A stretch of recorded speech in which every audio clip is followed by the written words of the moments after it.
Last week we talked about intentional faith development. We talked about the idea that it's important not to view our faith as a status or a to-do list, but instead if we think of our faith as being like a journey, then a journey has a destination. And if the destination, when we talk about faith, that's a little bit hard to figure out because it's kind of vague. But if we would consider that we have a destination in our faith, that destination would be that we are mature in our faith. Or, in other words, we talked about it being that if we are a disciple or a follower of Jesus, then we are seeking to center our lives on loving God and loving other people. Those are the two greatest commandments that Jesus gave us. And if we want to be growing in our faith, we need to pick up some of the spiritual habits of people that are growing in their faith. Just as if we want to grow stronger muscles or pick up an exercise program, we have to start picking up the habits of physically fit people. In the same way, we want to pick up the habits of spiritually fit people as well. And so we're going to look at 7 spiritual habits in the next few weeks that people have used throughout the centuries to help them grow in their faith and to become closer to Christ. Now, the first 2 that we're talking about today, as you know from children's time, is prayer and Bible study or Bible reading. Now, prayer and Bible reading are things that we don't get too excited about most of the time. That's because it requires us to slow down. If we're going to read the Bible, if we're going to pray, we have to slow down. And our culture today, we are always on the go. We're always doing something, and even if we're not doing anything, we can find something to do. With our phones, we never really have to be bored. If you're waiting in line, or if you're in a waiting room at the hospital or somewhere, you don't have to just stare into empty space. You don't have to contemplate ideas in your head. You can look at your phone and you can check the weather. You can check your social media. You can check all kinds of things rather than be bored. And so we really don't spend a whole lot of time in life with absolutely nothing to stimulate our minds. That has its pros and its cons. One of the cons or the disadvantages is that we never necessarily meditate. And when I talk about meditation, I'm talking about just spending time by yourself, thinking, and that's it. When do you spend time just thinking, just being still? We don't. Well, we may sometimes, but by and large, we are always being stimulated by something. And so it's hard to think about just sitting down and reading the Bible or praying because it seems so unproductive. We want to be productive in life. It's a high value in our culture. We want to be producing something. And when you're reading the Bible or praying, it doesn't seem very productive. Because it's not productive in the traditional sense of what we think of when we are trying to produce something, make a product, complete a project, go to an event. It's not that same type of productivity, and so it seems like a waste of time. And you might even be thinking, well, gee, I really need to do this and this and this. I don't have time to sit down and read. And so it can be really hard to do. Even if there's a part of you that wants to do it, it can be hard to do it on a regular basis. And so we're going to look at these 2. And the first one is prayer. And I think we're going to see that actually we can be productive. It can be immensely productive in your spirit. You're not necessarily going to see a tangible thing like you're producing a product, but it is incredibly helpful for you in your spirit as you grow in your faith.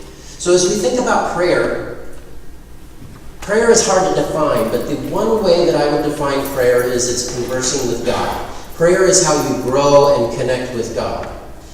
Prayer has many different forms, and we think of different things. When we think of prayer, you might think of somebody in church praying. You might think of a mealtime prayer, or a prayer of blessing, or maybe even a prayer of desperation. If somebody's in a real tight fix and they're pleading to God to save them, there are many different ways to pray. But one thing, if prayer is to help grow our relationship with God, if we think of it as a relationship with any other person, prayer is basically conversation. So one thing to remember when you're praying is you don't have to worry about what words you're going to use. One of the Bible translations says, do not heap up all these big words when you're praying. I like that. Don't heap up all these fancy words. Sometimes we think that we have to be churchy when we're praying. We have to use church language.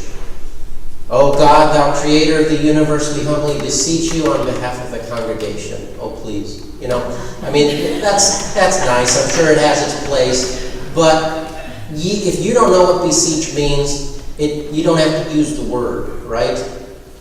We ask you. We come before you. So I like to try to pray in a way that's the same way that I would be talking to somebody else. And so when you pray, you don't have to feel that you have to use churchy language, that there's a certain secret language that God knows. God knows all languages, so we can talk to God just like we would talk to anyone. The other thing is that with conversation, there is a certain give and take. So oftentimes, if we don't plan our prayers, like I gave the kids the 5-finger prayer, if we don't find some way to organize our thoughts, we're going to end up defaulting to telling God what we want. I know that I do that often. And if I don't think about it, then I'll just start the prayer, and the prayer may consist of a bunch of requests. So it's just me telling God what I want and telling him how to do his job. It's basically me giving God a to-do list for the day. You know, God, please do this and this and this, and don't have that happen, and have this person, and you can go on and you can have this huge list of things. And there's a place for that. There is a time for that. And sometimes when we're really in a fix, and we don't have time to do a big fancy prayer or a 5-finger prayer, you just get to the point, right? I mean, you just get to what you need, and there is a time and place for that. But all of our prayers shouldn't be like that. Because if we think about that, could you imagine if you were in a relationship where the other person, whenever they talk to you, the only reason they talk to you was to try to get what they want? Or to try to manipulate you if they use the right words or say it in the right way. They think they can manipulate you to get what you want, what they want. And all they do is they just talk about what they need, what they need, what they need. Pretty soon you're going to think, well, I think this is a one-sided relationship. I think this person isn't really in this for me at all. They're just in it for them, and they seem really super needy. Probably some of you have been in a friendship like that before, where it seemed like the person just really was just in it for them, and they were just talking about themselves and what they need and this and that, and it probably didn't go well. And with our relationship with God, we want to be careful that we're not just talking about ourselves and what we need, but we want to focus our thoughts. So the 5-finger prayer helps. I've also heard of ACTS, A-C-T-S. ACTS, where each letter stands for something to help us organize our thoughts. The A stands for adoration, or to adore. And so we thank God for who God is. We start with a focus on God rather than ourselves. And that can be just a short sentence, you know. God, I thank you that you're always faithful. God, I thank you that you are so loving. You know, it can be something simple like that, but it sets the focus on God. The C stands for confession. So before I talk about what I want, I talk about my faults. So it forces me to do a quick moral inventory and to say, okay, Lord, I know that I've done this and this and this. Please forgive me. You know, so you get honest with God. And then the T is for thanksgiving, and this flows naturally. After you've asked God to forgive you, you give thanks. Not only that God has forgiven you, but you might use this opportunity to give thanks for other ways in which you've been blessed, for things that you have in your life that you want to thank God for. Now, if you tried to be inclusive of everything, you might spend a long time in prayer. So you might just pick a few things here and there that you're thankful for. And then the S is for supplication. That's a church word. But the supplication just means praying for other people and praying for yourself. So praying on behalf of others. And this is what we usually start with. You know, we usually start by praying for other people and ourselves. But this just changes the focus a little bit. It starts with God, adoration.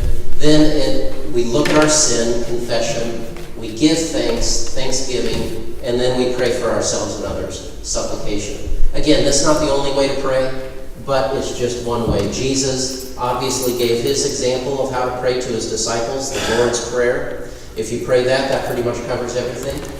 But, as we think about prayer as connecting with God, we have to remember what Jesus said. Jesus told his disciples, God knows your needs before you ask them. That takes away a lot of the urgency, doesn't it? Or the need to, okay, I got to get all this in. God knows, and so we can relax, and we can focus on not only those things, but we can focus on the other things as well. Then the other thing about prayer is that if we are having a conversation with God, then we want God to respond. The problem is God doesn't seem to respond as easily as other people do. When we're praying with other people, they respond right away. God doesn't usually respond audibly. Now, there are people who would swear that they have heard a voice from God. And in fact, there are people alive today who would say that they heard the audible voice of God. So it can happen, but I wouldn't expect it as a pattern. Usually God doesn't speak audibly. So what we're going to have to do if we want to listen for God is we're going to have to spend that time in stillness and silence. And that's the hardest part of prayer, I think. Just spending time in quietness, trying to still your mind, trying to empty your mind, and to just be receptive to what God may be saying to you. It could be in the form of an idea or an impression that comes to your mind. And of course, there's no way to know 100% whether or not it's God or just something that you thought of in your moment of silence. But throughout church history, there have been numerous accounts of people who, when they are still and silent and open and receptive, God can speak to them in different ways. And so those are just a few tips, a few things that you can try out in prayer. There is no one method of prayer, but there are different things that you can try. The other discipline, though, that we're looking at is Bible reading or Bible study. The Bible is not a book like every other book. The Bible is not a textbook where you just read it for information. Now, reading the Bible for information has its advantages, and there is a place for that. But we don't just want to read it for information, because if we read it just for information, then we will learn a lot of things. We won't necessarily grow in our relationship with God. So we want to read this book knowing that in it we encounter the experiences that people in history have had with God. We know that God uses the Scriptures to communicate with us, to reveal himself to us, for us to learn things about God and to grow in our faith. We know that. But this also can be overwhelming. I mean, can you imagine? This is a big book, and it's actually 66 books. And you might think to yourself, well, if I'm going to read this, where do I start? Do I start in the beginning? Do I read it cover to cover? Do I start in the middle? Do I just close my eyes, point, and read? What do I do? And that's why today we have a lot of resources that can make it really easier to read the Bible. There's a website that's really good. It's called BibleGateway.com. BibleGateway.com. Numerous resources. It has many, many translations of the Bible. You can search for scriptures, kind of like a Google search. If you know, okay, I don't know what the scripture is, but I know it says this, maybe a couple of words from it, you can search those words and you might be able to find it. There are maps, there are commentaries and articles to help you understand. But the neatest thing, if you want to get started reading the Bible and you're not sure where to start, is you can sign up for Bible reading plans there. And they have many different Bible reading plans. You can do one for if you want to read the Bible in 5 years, 1 year. They might even have a 6-month one if you really want to get intense. But they have different Bible reading plans for different time periods. And then if you sign up for them, you can have them send them to your email each day. And then, how easy is that? Then you can just read it. You can even read it on your phone when you're in that doctor's office waiting for your appointment. You can read it on your phone. And then Bible reading can become really portable and really easy, even if you are busy. And so I want you to check into that. That Bible reading plan might be helpful. But if you're just going to open the book, I would suggest starting with the Gospels, Matthew, Mark, Luke, and John, to get the story of Jesus. Because sometimes if we start in the Old Testament, we want to read the Old Testament. It's important. But if you read it like you would a novel, cover to cover, there can be value in that, but it's easy to get bogged down in some parts of it. And so having a Bible reading plan, oftentimes they have a part of the Old Testament, part of the New Testament, and the Psalms. And that can really kind of help you get a well-rounded reading, so you don't necessarily feel like you're stuck in maybe Deuteronomy for 2 months. And that's okay if you want to read it through like that. That can be good too. But that can give you a well-rounded way to read the Bible. A couple of other things about the Bible, as if you're thinking about getting started reading and you haven't really done that on a regular basis. The Bible is not written in chronological order, so some of the historical books are, but then they lump different books together. So there are a lot of prophetic books, and some of the prophets lived in this time period. Some of them lived in this time period, and they're not necessarily in the order. And so that's why it can be helpful to get a study Bible if you don't have one. Most Bibles, like the Pew Bibles that you have, if you have a Pew Bible in your pew, they have the text, the biblical text, and that's about it, because that's really all we need right here in the worship service. But if you're studying the Bible at home, it can be helpful to have a study Bible that has some extras, like at the bottom of the page it might have some commentary. There be maps and essays and articles and introductions to the books that kind of tell you who we think wrote it, who they wrote it to, why, what is the setting. Can help you to really understand the Bible better. Another thing to remember about the Bible is that the chapters and verses were not originally there. Those were added later to help us to locate scriptures, so we can pinpoint, we can say Mark chapter 4 verse 6, and we can all say, oh, and we can turn to it and we can find it. So it makes it really handy. Sometimes chapters and verses can be a hindrance, because you can say, okay, Mark chapter 4 verse 6, and you can just take that one sentence and pluck it out of the rest of the Bible, and then we can take it out of context.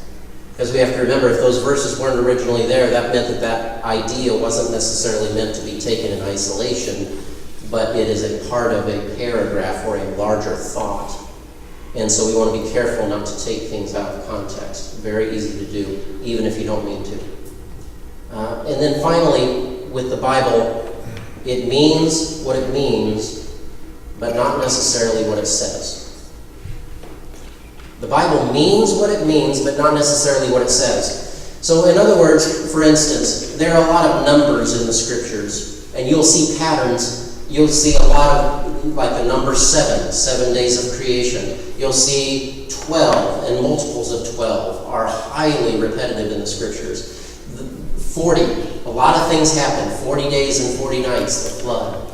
40 years in the wilderness. And oftentimes, they can mean a general passage of time. So for instance, when it says that the Israelites waited 40 years in the wilderness before entering the promised land, what they mean is a whole generation passed away. So sometimes 40 years can mean a generation's time, because the whole generation passed away, except for a few, before they went into the promised land. You know how we say, well, it seems like forever since I've had a good steak. Well, you don't mean literally that it's been forever, but it's just been a long period of time. And so 40 years can refer to a generation. So sometimes the context of the words in the Bible can reveal a lot about what they mean. The Bible means what it means, not necessarily what it says. Some things are taken literally, some things are not meant to be taken literally. So we have to do our homework. And then you will also find some things in the Bible that may be disturbing. You may find some stories that are disturbing. You may find people in the Bible doing things that you would not consider very heroic at all, to say the least. You might find portrayals of God that are very disturbing. And when you come across those types of passages, I would say, first of all, refer to culture and context again. Sometimes that can help bring light to a situation. What is the culture? What are some of the cultural assumptions of the people of the day? And then also, you can look to the tradition of the church. What has the church believed about this before? How has this been interpreted in the past? And then you can also look to Jesus and say, how does this line up with what Jesus teaches? You know, in the Old Testament, a man is burned to death for gathering sticks on the Sabbath. In the New Testament, Jesus and his disciples are picking wheat on the Sabbath, and when the Pharisees confront him on it, he says, well, the Sabbath was made for man, not man for the Sabbath. Really? So how do you interpret the man being burned to death in the Old Testament in light of what Jesus says in the New Testament? You see, as Christians, we want to read the Scripture through the lens of Jesus. Jesus informs how we interpret some of these difficult passages in the Scriptures. So that being said, as you read the Bible, you and I, we will come across passages that we're just not sure exactly how to make sense of. We're just not exactly sure what they mean. Even the brightest minds in biblical scholarship, there are parts of the Bible that people struggle to understand still. And so if you read something and you don't understand everything, don't stress out about it. It's okay. Everybody reads things in here sometimes that they don't understand. And it's okay. There may be some parts you don't understand right now. Maybe another time you'll come back to it later and it'll make sense to you. Or maybe it'll resonate with you in a different way depending on the stage of life that you're in. I would say don't stress out too much about that. Just get started. So with these two habits of prayer and Bible study, I would say it's important to try to do them regularly. Ideally, daily is great.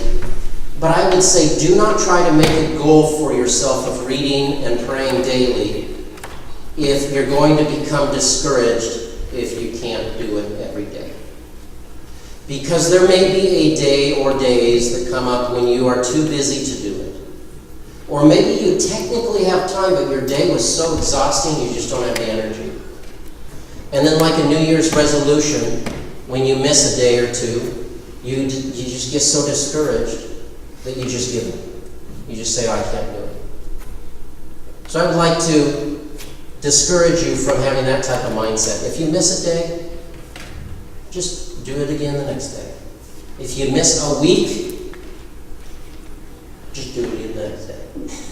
It's not the end of the world. So we have to remember, for the first 300 or 400 years of church history, there was no Bible. There were books in the New Testament that were being circulated, but there was no Bible officially until 400 years after Jesus lived and died and was resurrected. And even then, for many years, most people did not have a Bible in their homes because there was no printing press. So the basis of our faith, the foundation of our faith, is in Jesus Christ.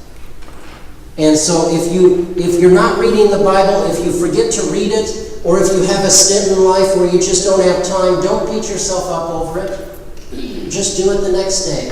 Just do it the next day. Just keep trying again. And if you do that, if you read the Bible twice a week, that's better than none at all.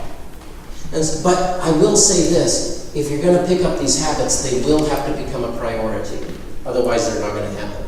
Because you will not have extra time. So you may have to carve out time in your schedule to be able to do it. And it doesn't have to be hours. It can be 15 minutes or 20 minutes where you spend half the time reading one or two chapters in the Bible and then spending the rest of your time praying. It doesn't have to be a huge amount of time. But that does mean you may have to carve it out in your schedule if you don't have time. You may have to get up early, and maybe for some of you that's impossible because you get up at the crack of dawn already. But it might have to be at bedtime. You may have to stay up a little later, even if your mental abilities aren't at 100%. By then, that's okay. But try to schedule some time. And remember, prayer is portable. You can take it anywhere.